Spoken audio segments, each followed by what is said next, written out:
하나님의 축복이 함께하기 원합니다. 요즘 재미있게 있는 책이 한 권 있습니다. 윤석철 교수가 쓴 삶의 정도라는 책입니다. 윤 교수는 이 책에서 삶의 모형을 4가지로 정리하고 있습니다. 한번 보여주실래요? 자, 삶의 4가지 모형인데 첫 번째는 너 죽고 나 살고, 소위 말해서 나는 살고 너 죽는다, 이런 타입입니다. 두 번째는 너 죽고 나 죽고입니다. 완전히 자폭하는 것이죠.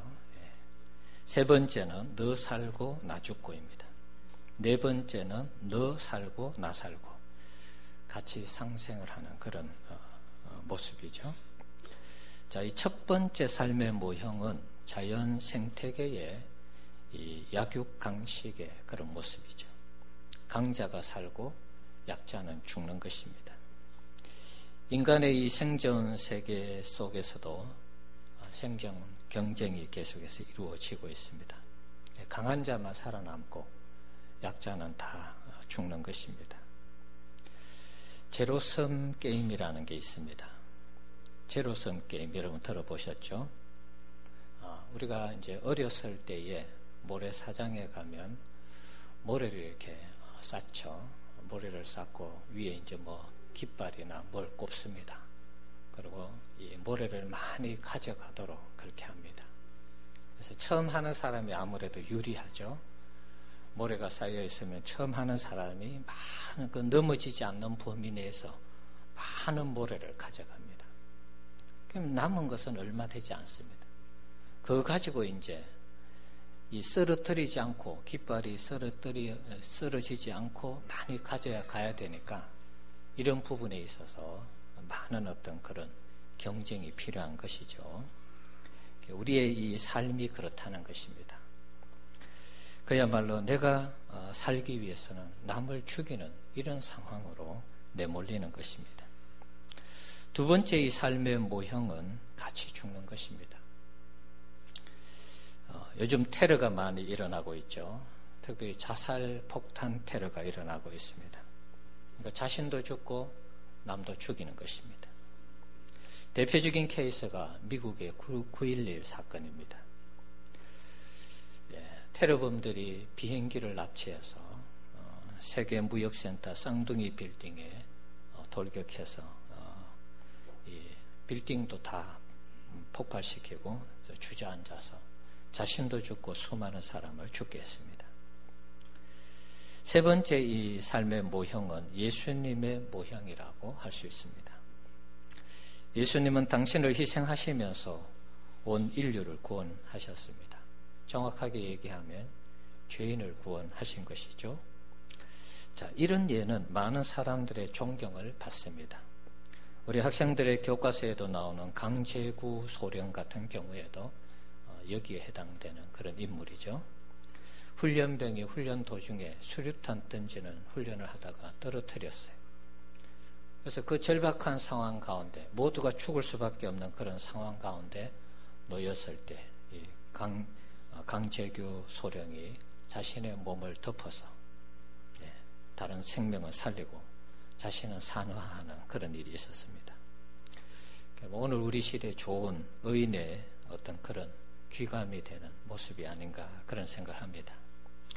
네 번째 이 삶의 유형은 요즘 기업에서 많이 강조하는 그런 모습이기도 합니다. 상생의 정신을 살리는 것입니다. 윈윈하는 전략을 세운다, 그런 말을 하죠. 함께 살아가는 것입니다. 약육강식의 이 시대에 이런 모습은 우리 사회에 좋은 그런 귀감이 되는 모습이기도 합니다. 함께 더불어 살아가는 것, 이것만치 좋은 것이 어디에 있겠습니까? 대기업과 중소기업이 같이 성장하며 동반 성장하며 좋은 것이죠. 대기업만 잘 되고 중소기업은 죽어가고 이러면은 대기업만 사는 것이죠. 그래서 요즘은 중소기업도 살고 대기업이 지원을 해서 중소기업도 잘 되는 이런 시스템을 구축하고 있습니다. 동반 성장하는 이 모델이 어쩌면 우리 시대의 좋은 모델이 아닌가 그런 생각을 해봅니다. 저는 우리 교회를 보면서 우리 교회의 어떤 성장의 모델이 네 번째 것이 아닌가 또 그런 생각을 해봅니다. 교회가 잘 될 때 우리 성도님들이 잘 돼야 된다 그랬습니다. 우리 성도님들의 삶이 잘 돼야지만이 또 교회가 잘 되고, 교회가 영적으로 충만해서 하나님의 은혜와 복을 받으면서 우리 성도님들이 잘 되어야 되는 것, 이것을 기대하고 있습니다. 자, 하지만 이것이 그냥 되는 것은 아닙니다. 어느 정도의 희생은 또 따라야 하는 부분이 있습니다. 그래서 이제 차츰 말씀드리겠습니다. 자, 이 네 가지 모형 중에서 예수님이 선택한 모형은 세 번째 것입니다. 내가 죽고 다른 사람을 살리는 것입니다. 왜 예수님은 이 세 번째 모형을 선택하셨을까요? 예수님도 살고 우리 죄인도 살고 이러면 상생하면 얼마나 좋을까요? 왜 예수님은 죽고 죄인을 살렸을까요? 자, 이것은 그렇게 할 수밖에 없는 필연적인 상황이 있었던 것입니다. 예수님이 죽지 않고는 안 되는 그런 상황이 우리 인간의 이 세상 속의 상황이 있었던 것입니다. 이순신 장군이 사즉 필생이라는 각오를 가지고 싸웠습니다. 임진왜란이 일어났을 때 이순신 장군 덕분에 사실 우리나라가 왜군에 의해서 나라가 망하지 않았습니다. 이순신 장군 제일 유명한 그 명랑해전에서 12척의 배로 일본군 133척의 배를 무찔러서 이겼습니다. 1년 후에 이순신 장군은 노량해전에서 나의 죽음을 적에게 알리지 말라, 그런 명언을 남기고 전쟁터에서 죽으셨죠. 이순신 장군이 죽지 않고 해결할 수 있는 전쟁이었다면 아마 적당한 선에서 타협하고 일본군도 물러가고 우리나라도 해를 입지 않고, 그러면 적당한 선에서 이렇게 타협이 되고 조율이 됐다면 죽지 않았겠죠. 그러나 이 전쟁이 타협이 되지 않고 또 적당한 선에서 물러나지 않는 그런 상황이 되었기 때문에 죽기 살기로 싸운 것이죠. 결국에는 이순신 장군이 죽은 것입니다. 예수님이 왜 죽어야 했을까요, 여러분? 안 죽으면 안 되었을까요? 우리 생각에는 예수님이 안 죽고 우리 죄를 하나님이 다 용서해 주시면 그야말로 일거양득 좋은 일 아닙니까? 예수님도 살고 우리도 살고. 그런데 예수님은 반드시 죽어야 하는 이유가 있었습니다. 그 이유가 뭐냐 하면 우리의 죄 때문이라는 것입니다. 우리의 죄가 어떻게 시작이 되었습니까? 로마서 5장 12절 말씀 우리 같이 한번 보겠습니다. 그러므로 한 사람으로 말미암아 죄가 세상에 들어오고 죄로 말미암아 사망이 들어왔나니 이와 같이 모든 사람이 죄를 지었으므로 사망이 모든 사람에게 이르렀느니라. 자, 아담과 하와가 죄를 지으면서 죄가 세상에 들어왔다. 지난번에도 말씀드렸죠. 이 죄로 말미암아 우리에게 제일 끔찍한 일이 무슨 일이 발생하게 됐느냐 하면 사망이라는, 죽음이라는 것이 발생하게 되었습니다. 그래서 모든 인간에게 태어나면서부터 원죄가 적용되면서 모든 인간은 죽게 된 것입니다. 죄로 인한 우리 인류는 죽음이라는 이 공포 아래서 살아가게 되었습니다. 이런 죄인을 하나님께서 불쌍히 여기셔서 하나님의 아들 예수님을 보내신 것입니다. 이유는 간단합니다. 마태복음 1장 21절 말씀 한번 읽어봅시다. 아들을 낳으리니 이름을 예수라 하라.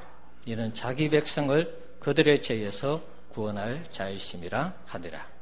하나님의 아들을 이 땅에 보내주신 이유가 무엇입니까? 자기 백성을 그들의 죄에서 구원할 자이기 때문에, 그래서 하나님이 사랑하는 아들을 이 땅에 보내주신 것입니다. 아들이 아니고는 죄를 해결할 방법이 없는 것입니다. 그래서 하나님의 아들이신 예수님을 이 땅에 우리의 몸을 입고 이 땅에 태어나도록 하신 것입니다. 예수님이 이 땅에 오셔서 십자가로 하나님과 인간 사이에 막혀있던 이 죄악의 장벽을 허물어 버렸습니다. 그래서 예수님이 우리와 하나님을 화목케 하셨다. 그렇게 말씀하는 것입니다. 에베소서 2장 12절에서 13절 말씀 한번 봅시다. 또 늦어요. 바로 넘기라니까. 자, 12절 읽어봅시다. 그때 너희는 그리스도 밖에 있었고 이스라엘 나라 밖의 사람이라. 약속의 언약들에 대해서는 외인이요 세상에서 소망이 없고 하나님도 없는 자이더니 이제는 전에 멀리 있던 너희가 그리스도 예수 안에서 그리스도의 피로 가까워졌느니라. 우리가 전에는 예수님이 이 땅에 오시기 전까지는 그리스도 밖에 있었고 이스라엘 나라 밖의 사람이고 약속의 언약에도 우리는 외인들, 적어도 유대인들은 언약의 백성들이었지만 우리 이방인들은 외인들이었습니다. 이방인들. 그래서 소망이 없고 하나님도 없는 자로 살았습니다. 그런데 예수님이 육신의 몸을 입고 이 땅에 오셔서 십자가의 죽으심으로 그리스도의 피로 하나님과 우리가 가까워졌다. 그런 말입니다. 그 죄가 없어지면서 용서가 되면서 원수되었던 하나님과 우리 인간이 화목하게 된 것입니다. 자, 로마서 5장 10절 말씀 또 읽어봅시다. 곧 우리가 원수되었을 때 그의 아들의 죽으심으로 말미암아 하나님과 화목하게 되었은즉 화목하게 된 자로서는 더욱 그의 살아나심으로 말미암아 구원을 받을 것이니라. 아멘. 자, 예수님이 하나님과 우리와 원수된 그 관계 속에서 죽으심으로 하나님과 화목하게 하셨다. 그래서 그분이 다시 살아나심으로 말미암아 우리가 구원을 받게 되었다. 죽음을 이기신 예수님을 믿을 때 우리도 더 이상 죽음에 매이지 않는 인생이 된다. 그런 말씀이죠. 자, 에베소서 2장 4절 5절 또 읽어봅시다. 긍휼이 풍성하신 하나님이 우리를 사랑하신 그 큰 사랑을 인하여 허물로 죽은 우리를 그리스도와 함께 살리셨고 너희는 은혜로 구원을 받은 것이라. 아멘. 하나님이 은혜가 너무 많으시고 긍휼이 너무 풍성하셔서 우리를 사랑하셨다는 것입니다. 죄인을 그냥 죄 가운데 죽도록 방치해도 하나님 아무런 잘못이 없습니다. 그런데 하나님이 우리를 불쌍히 여기시고 긍휼히 여기셔서 허물로 죽어야 하는 우리를 그리스도를 죽게 해서 살리신 거예요. 이게 구원의 역사인 것입니다.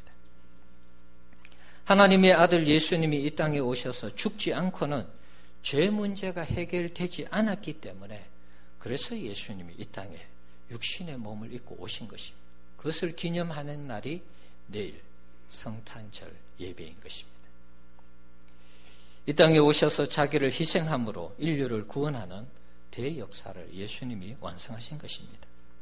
성탄절은 예수님의 이런 희생정신이 없이는 설명이 안 되는 그런 절기입니다. 단순히 그냥 우리가 먹고 마시고 절기는 그러니까 예수님의 희생이 빠지는 성탄의 이 기쁨은 아무런 의미가 없는 것입니다.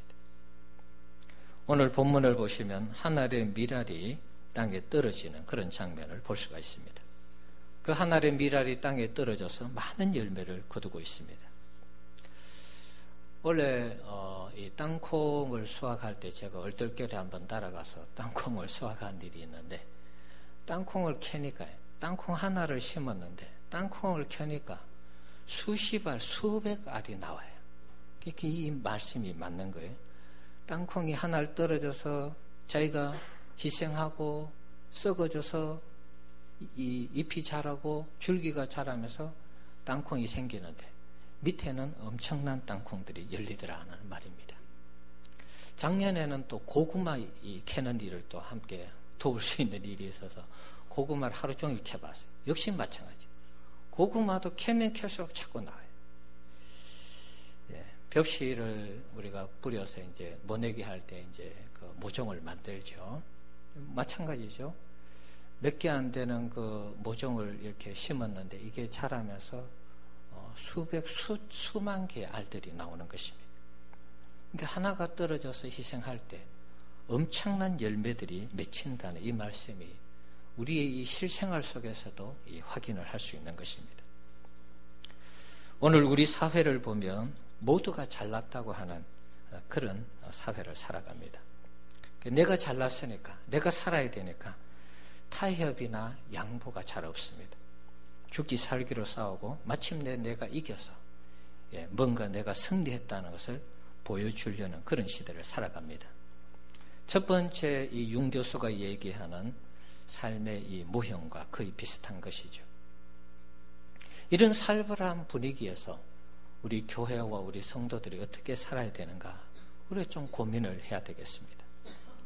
예수님의 희생을 본받아야 하지 않겠습니까? 25절에 있는 말씀처럼 요즘 우리 사회는 자기 생명은 사랑하고 남의 생명을 귀하게 여기지 않는 그런 사회를 살아가고 있습니다. 극도의 이기주의를 표방하는 그런 사회죠. 이런 사회에서 우리 그리스도인들이 해야 하는 일은 예수님처럼 자신을 희생하는 미랄의 이 정신이 우리에게 필요한 것입니다. 내가 살려고 하면 하늘 그대로 있는 것입니다. 그 다음에 아무런 영향력이 없는 것입니다. 그러나 내가 희생하고 내가 헌신하고 내가 죽고 내가 썩어질 때 그 하늘의 미랄이 30, 60, 100배의 열매를 거두게 되는 것입니다. 그러나 하늘 그대로 있으면, 하늘 그대로 있어 먹어버리면 끝나는 것입니다. 그 이상도 그 이하도 아닌 것입니다. 과거에 제가 종자시에 대한 부분 한번 말씀드린 것 같은데요. 어떤 섬에 배가 난파해서, 배가 파손해서 섬에 머물게 되었습니다. 사람들이 섬에 도착하니까 황금이 보였습니다. 그래서 막 눈에 황금이 들어오니까 금을 캐는데 정신이 없었습니다. 자, 그러면서 이제 봄이 왔습니다. 언제 구조대가 올지 모르는데 황금은 계속 보이고, 봄이 돌아왔을 때 사람들이 벽실을 가지고 모종을 만들어서 이 모내기를 해야 되는데 금을 캔다고 정신이 팔려가지고 그것을 놓쳤습니다. 다음 겨울까지 만약에 다행히 구조대가 오면 살아남아서 금을 가지고 갈 수 있는데, 봄이 지나고 여름이 지나고 가을이 지나도 구조대가 오지 않는 것입니다. 사람들이 이제 먹을 거 다 떨어졌습니다. 이제 마지막 남았던 그 종자씨, 그거 먹지 않으면 죽을 그런 상황이 되었습니다. 그것을 봄에 뿌려서 가을에 거두어서 겨울을 대비했어야 되는데 그걸 못한 것입니다. 나중에 구조대가 그 섬에 들어갔을 때 사람들 다 죽어 있는 것입니다. 황금은 그런데 엄청 쌓아놨어요. 금보다 하늘의 이 미랄이 귀하다는 것을 그들은 늦게 깨달은 것이죠. 다음 세대 우리 사회와 우리 교회에 대해서 염려하는 소리가 있습니다. 저는 이것을 극복하는 방법이 다른 것이 아니라 예수님의 이 미랄 정신이라고 보는 것입니다. 우리 사회는 차치하고 우리가 사회까지 지금 다루기는 좀 그렇고요. 교회가 영향력 있는 교회가 되기 위해서는 더더욱 미랄 정신이 필요한 것입니다. 내가 희생하고 헌신하지 않으면 우리 교회, 우리 사회는 희망이 없는 것입니다. 예수님의 복음을 전수하고 싶어도 우리 시대에 어쩌면 끝날지도 모릅니다. 내가 희생하지 않고 헌신하지 않는데 이 복음이 어떻게 계속해서 전파가 되겠습니까? 교회가 아름답게 세워져야지만이 복음을 전파할 수 있고 제자 훈련을 할 수 있고 그런 것입니다. 교회가 세워지지 않는데 어떻게 여러분 다음 세대에 복음을 전할 수 있겠습니까? 우리가 희생하고 헌신하지 아니하면 교회는 한순간에 무너지는 것입니다. 교회는 가족처럼 끈끈하지 못합니다. 가족은 피가 물보다 더 진하다고 그러죠. 우리 교회 구성원들을 보면 가족들이 별로 없습니다. 물론 한 가정에서 나오는 가족은 있지만, 자, 그렇지만 우리가 다 남들이 모여서 우리 백석교회의 공동체를 이루지만 하나님의 은혜가 우리 가운데 주어지면 상황은 달라지는 것입니다. 하나님의 은혜와 예수님의 사랑이 우리에게 강같이 임할 때 우리는 예수님의 피를 물려받는, 예수님의 피로 우리는 하나님의 자녀되고 백성되는 그러한 신분을 획득하기 때문에 예수의 피는 가족의 피보다 더 진한 것입니다.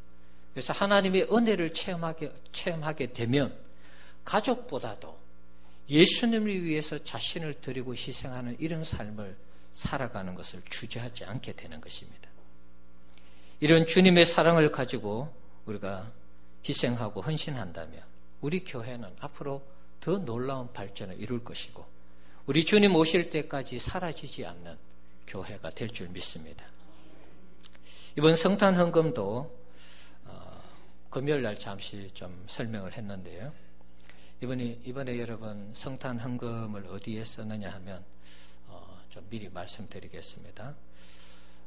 우리가 그동안 이제 재정이 좀 열악해서 사실은 성탄 헌금을 밖으로 쓰는 일들을 사실 제대로 못했습니다. 그렇다고 뭐 지금 재정이 차고 넘치느냐 그건 아닙니다. 여전히 우리 재정이 열악한 부분이 있습니다. 다만 몇 년 전보다는 조금 많이 좋아졌어요. 뭐 그런 부분들을 우리가 생각하면서 우리가 성탄 헌금을 좀 좋은 부분에 쓰면 좋겠다 그런 생각이 들어서 우리 장로님들하고 의논해서 처음에는 이제 선교지 이제 우리 선교사님들 가끔 우리 교회 한 번씩 오시잖아요. 그래서 선교사님들이 이것도 필요하고 저것도 필요하다 뭐 이런 얘기를 해서 선교사님들을 돕는 데 한 100여만 원 이상 좀 쓰면 좋겠다 뭐 그런 말씀 드렸습니다. 그리고 이제 우리 주일학교 학생들 이 방방이를 타러 이 주일 오후에 자꾸 아이들이 밖으로 나가요. 그래서 이런 부분들도 교회에서 좀 감당하면 좋겠다 싶어서 우리 아이들에게 주일학교 아이들에게 선물을 하자는 그런 의미로 방방이를 구입해서 주는 것으로 그렇게 좀 얘기가 됐습니다. 근데 이제 방방이 값이 생각보다는 좀 비싸요. 아이들이 한 4m, 5m 정도 되는 크기의 이 방방이 그리고 지붕 달린 이 방방이를 알아보니까 150만 원 이상, 뭐 200만 원 가까이 돼요. 어쨌든 우리가 이 부분을 아이들에게 좀 선물하면 좋겠다. 그래서 이제 그것을 그렇게 하기로 결정을 했습니다. 그리고 우리 성도님들 가운데 또 우리 연약한 분들이 있으면 또 이 성탄 헌금을 가지고 섬기면 좋겠다. 그런 의논을 했습니다. 또 여러분들이 이번에 그 성탄 헌금 내시는 것들은 그렇게 이제 가능하면 우리가 돕고 섬기는 쪽으로 활용을 하려고 하고 있습니다. 그래서 여러분 예물 드리실 때 그런 부분들을 생각하시면서 헌금을 하시면 되겠습니다. 내가 희생하고 헌신할 때 우리 주일학교 아이들도 살아나는 것이죠. 또 우리 성도님들도 마찬가지입니다. 우리가 헌신하고 희생할 때 우리 성도님들의 모든 삶에도 살아나는 것입니다. 선교지도 살고 우리 교회도 사는 것입니다. 할 수만 있으면 또 우리 지역사회를 위해서도 우리 교회가 많이 섬기는 그런 교회가 되었으면 하는 바람이 있습니다. 제가 지역사회보장협의체 위원으로 활동해 보니까 아직도 중고등학교에서 밥을 못 먹는 아이들이 있어요. 전에도 한번 말씀드렸죠. 자, 우리가 그런 일들도 좀 많이 이렇게 도와줄 수 있는 교회가 되면 좋겠습니다. 우리 교회가 지금 59년을 향해서 이제 나아가고 있습니다. 성탄절을 앞에 두고 예수님의 이 희생 정신을 10분 살려서 우리도 더 많이 희생하고 헌신하고 우리가 죽음으로 수많은 사람들을 살리는 이런 교회로서 하나님 앞에 세워진다면 성탄절의 의미를 가장 잘 실현하는 교회가 되지 않을까 그런 생각을 해봅니다. 예수님이 이 땅에 오신 것도 당신을 희생하면서 우리를 구원하셨죠. 그것을 위해서 하늘의 모든 보좌를 다 내려놓고 이 땅에 인간의 몸을 입고 가난한 목수의 가정에서 30년 정말 고생하시면서 사시다가 3년 동안 공생의 생활하시고 그것도 뭐 제대로 대우를 받았습니까 여러분? 십자가에 못 박혀서 돌아가시는 우리 죄인을 위해서 구원하시기 위해서 모든 것을 다 내려놓고 포기하고 희생하시면서 그렇게 삶을 마감하시고 부활하셔서 하나님 나라로 가신 것이죠. 그 은혜의 혜택을 우리가 보고 있는 것입니다. 이 구원의 은혜가 우리에게 있다면 우리도 당연히 희생하고 헌신하는 것이 당연하다는 말씀입니다. 2월 달에 선교지로 가기로 지금 확정을 하고 기도하는 가운데 있습니다. 여러분 가고 싶어도 또 못 가는 분들이 있죠. 뭐 시간이 안 맞고 또 여러 상황들이 가고 싶어도 못 가는 분들이 있습니다. 자, 이런 분들도 뭐 못 가지만 보내는 선교사의 사명을 감당하면 좋겠습니다. 가고자 하는 분들 열심히 하라고 지원하고 기도해주고 섬겨주면 좋겠습니다. 내가 못 가니까 너도 가지 마. 자폭하는 것이죠. 앞에서 얘기한 거죠. 너 죽고 나 죽고 그게 아니고 내가 못 가도 당신들 열심히 가서 섬겨라. 그래서 여러분들이 섬겨주시고 기도해 주시고 도와주시면 되는 것입니다. 이게 바로 미랄 정신이죠. 예. 사랑하는 성도 여러분, 성탄을 앞에 두고 예수님의 이 미랄 정신을 우리가 10분 살려서 우리가 죽고 희생하는, 헌신하는 이런 가운데 우리 교회가 은혜 가운데 세워지는 그런 역사가 있기를 주의 이름으로 축원합니다. 우리가 예수님처럼 희생할 때 수많은 열매를 맺는 교회가 될 줄 믿습니다. 뭐 작게는 우리 가정도 될 수 있고 더 크게 나가면 사회와 나라와 민족이 될 수도 있는 것입니다. 누군가 희생할 때 거기에 아름다운 열매가 맺히는 것이고 그 희생을 통해서 교회도 자라고 가정도 새로워지고 나라와 민족도 새로워지는 것입니다. 이순신 장군 얘기 하나 더 하고 마치겠습니다. 이순신 장군이 임진왜란 때에 임진왜란이 1592년 4월 달에 발생이 되었고 1598년 11월경에 마무리가 되었습니다. 임진왜란은 7년 동안 전쟁이 이루어진 것입니다. 그런데 전쟁 6년 차 때 이순신 장군이 원균의 모함 그리고 왜군의 강계로 인해서 완전히 삭탈관직 당하는 그런 일이 있습니다. 옥고를 치르고 한 달 동안 계속 고문을 당하면서 왜 나라에서 시키는 대로 그러니까 어떤 적장이 가는데 빨리 가서 그 적장을 잡아야 된다 이런 어떤 그 정보가 입수가 됐는데 이순신이 봤을 땐 이게 뭐라 그럴까요? 이 적들의 어떤 이 조선을 교란시키는 작전이고 오히려 이 조선군을 위험에 빠뜨리는 그런 작전이었어요. 그래서 출동하지 않습니다. 그게 이제 이 선조 임금에게 이게 굉장히 이게 안 좋게 작용을 한 것이죠. 그래서 이제 이 삭탈 관직을 당하고 한 달 가까이 28일 정확하게 얘기하면 28일 동안 고문을 당합니다. 그리고 뭐 조정에서는 대부분 죽여야 된다. 뭐 그런 얘기가 나오죠. 자, 하지만 우의정, 정탁, 또 유승용 혹은 권율 이런 장군들에 의해서 생명을 부지하게 됩니다. 그리고 백의종군하게 되죠.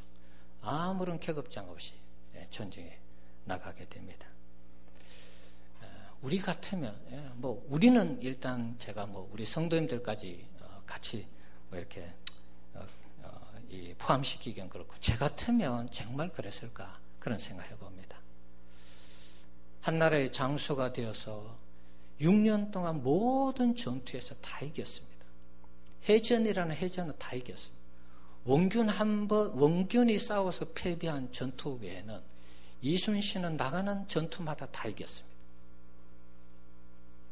그런데도 억울한 누명을 쏘고 감옥에 가서 고문을 당하고 고초를 당하고 돌아올 때 이제 마지막으로 이제 전쟁터로 갈 때도 아무 계급창 없는 그런 일반 보통 군사로 참여하는 것입니다. 그 돌아올 때 이제 나오면서 어머니가 이제 돌아가셨다는 부고를 듣게 되고 그 어머니를 제대로 이렇게 장례식도 치를 수 없는 그런 상황 가운데서 또다시 전쟁터로 가게 됩니다. 1597년 7월 달에 원균에게 넘겨준 군량미가 그때 당시에 9,914석, 화약이 4,000건, 총통이 300자로 총통을 물려줬습니다. 그런데 이 원균이 이 왜군하고 전쟁을 하다 이거 다 잃어버렸어요. 한 번에 다 잃어버렸어요. 그리고 쫓기다 원균은 죽었습니다.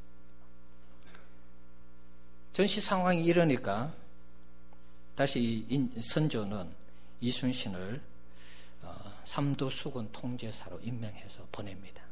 어쩔 수 없는 선택이죠. 우리가 알듯이 아까도 말씀드렸죠. 명랑해전에서 12척밖에 안 되는 이 배로 일본군 133척의 배를 물리친 것입니다.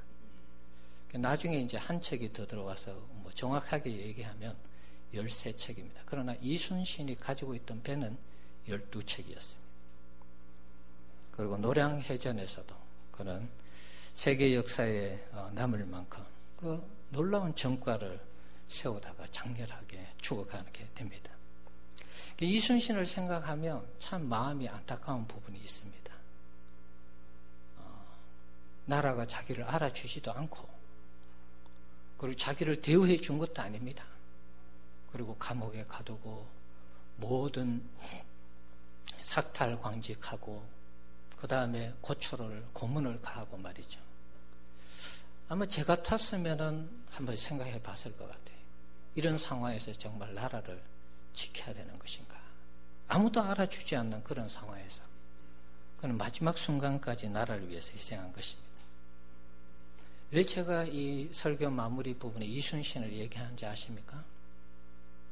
이순신을 얘기하면 여러분 마음에 이게 감동이 밀려오죠. 여러분 알고 있는 얘기입니다. 자, 예수님 한번 생각해 보십시다. 이순신은 조선이라는 한 나라의 충성한 장군입니다. 예수님은 어떻습니까? 하늘나라의 왕이셨습니다. 하늘나라의 왕이신 예수님이 이 땅에 인간의 몸을 입고 오셨습니다. 제대로 대우받지 못했습니다. 말구유에서부터 생을 시작했습니다. 가난한 목수의 가정에서 30년 살았습니다. 그리고 아까도 얘기했듯이 공생애 사역하다가 3년 지내시다가 십자가에 못 박혀 죽었어요. 이순신 장군은 우리가 얘기하면 막 온몸에 와닿는데 예수님이 이렇게 살았다는 게 이게 온몸에 잘 안 와닿아요. 왜 그럴까요, 여러분? 우리의 이 감에 잡히지 않는 사랑이기 때문에 그런 것입니다. 너무나 놀라운 사랑이고 너무나 큰 사랑이니까 이해가 쉽게 잘 안 돼요. 그래서 자꾸 예화를 쓰는 것입니다. 이순신 장군 생각하면 막 우리가 선조가 그럴 수 있냐 말이지. 막 울분이 터져 나오죠, 그죠? 어떻게 한 나라의 왕이 그때 당시에 모든 이 해전에서 다 이긴 이순신을 원균의 모함과 왜군의 이 관계에 의해서 모든 삭탈관직하고 그리고 고문을 가하고 사람 죽기 직전까지 갔습니다. 그런데도 일어나서 백의종군해서 나중에 남은 그 12척의 배로 엄청난 승리, 전과를 이룬 것입니다. 그럼 우리 몸에 와닿습니다. 예수님이 우리를 위해서 이 땅에 죽으셨다는 얘기를 아무리 해도 이게 감동이 안 돼요. 왜 그렇습니까? 이게 너무 크기 때문에 이해가 안 되는 것입니다. 여러분, 지구가 돌아가는 자전이 있고 공전하는 속도가 있습니다. 자전하면서 공전하면서 이 나는 소리는 어마어마한 큰 소리입니다. 아마 우리가 그거 들으면 여기 다 돌아버릴 것입니다. 공전하는 속도가 얼마인지 아십니까, 여러분? 1시간에 수천 킬로를 갑니다. 공전하는 속도가 1시간에 6천 킬로 이상을 가요. 우리 못 느끼잖아요. 이순신 장군, 우리나라에서 유명한 아주 충성된 장군이죠. 여러분, 한 나라의 개인도 이렇게 나라를 살립니다. 예수님이 이 땅에 오셔서 우리를 위해서 십자가에 죽으셨다는 이 사실이 여러분 너무 크기 때문에 잘 이해가 안 돼요. 그래서 여러분들이 예수님의 이 희생을 잘 묵상하시고 생각하시고 예수님이 이 땅에 오셔서 무슨 일을 하셨고 왜 죽을 수밖에 없었는지를 여러분 잘 생각해 보십시오. 그러면 은혜가 자동으로 되는 것입니다. 예수님이 왜 우리 이 땅에 인간의 몸을 입고 죽을 수밖에 없는 그런 상황으로 내몰렸는가? 그건 우리의 모든 죄 때문에 그런 것입니다. 우리를 죄에서 구원하기 위해서 그런 것입니다. 옆에 있는 사람의 죄가 아니라 내 죄 때문에 그런 것입니다. 그 여러분의 죄를 날마다 여러분이 먹고 살면서 짓는 그 모든 죄를 용서하기 위해서 깨끗하게 씻기기 위해서 하나님의 나라로 옮겨감에 있어서 그 죄로는 들어가지 못하니까 예수의 피로 다 씻어서 여러분들을 하나님 나라로 데려가기 위해서 예수님이 이 땅에 오셔서 죽으신 것입니다. 여러분 이 사실을 은혜로 받아들이셔야 되는 것입니다. 오늘 새벽에도 말씀드렸습니다. 예수님을 잘 믿는 것이 하나님이 기뻐하시고 하나님의 사랑을 받는 것이라 그랬습니다. 요한복음 16장 27절에 보면 그렇게 되어 있습니다. 예수님을 잘 믿는 것이 하나님을 기쁘시게 하고 하나님을 사랑하는 것이 되는 것입니다. 왜 그럴까요? 아들을 보내서 인간의 죄를 다 용서하기 위해서 아들을 보냈는데 대부분 사람들이 안 믿어요. 그 사실을 안 믿고 부인하고 거짓말이라 그러고 신화라 그러고 안 받아들이니까 하나님 입장에서는 괘씸한 것이죠. 그래서 마지막에 심판하는 것입니다. 구원하려고 아들을 보냈는데 아들을 안 믿으니까 결국에는 심판할 수밖에 없는 것입니다. 자, 이 땅에 우리를 위해서 아들을 보내신 그 주님 사랑 기억하시고 주님이 우리를 위해 사날의 미랄이 되셔서 우리를 구원하고 우리 교회를 세우시고 이 민족 이 나라를 여기까지 이끌어 오셨다는 거 기억하시면서 우리의 남은 생에도 주님과 같이 하늘의 미랄처럼 그렇게 살아가는 우리 모든 성도님들 되시기를 바랍니다. 기도하겠습니다. 우리 같이 한번 주님 이름 부르고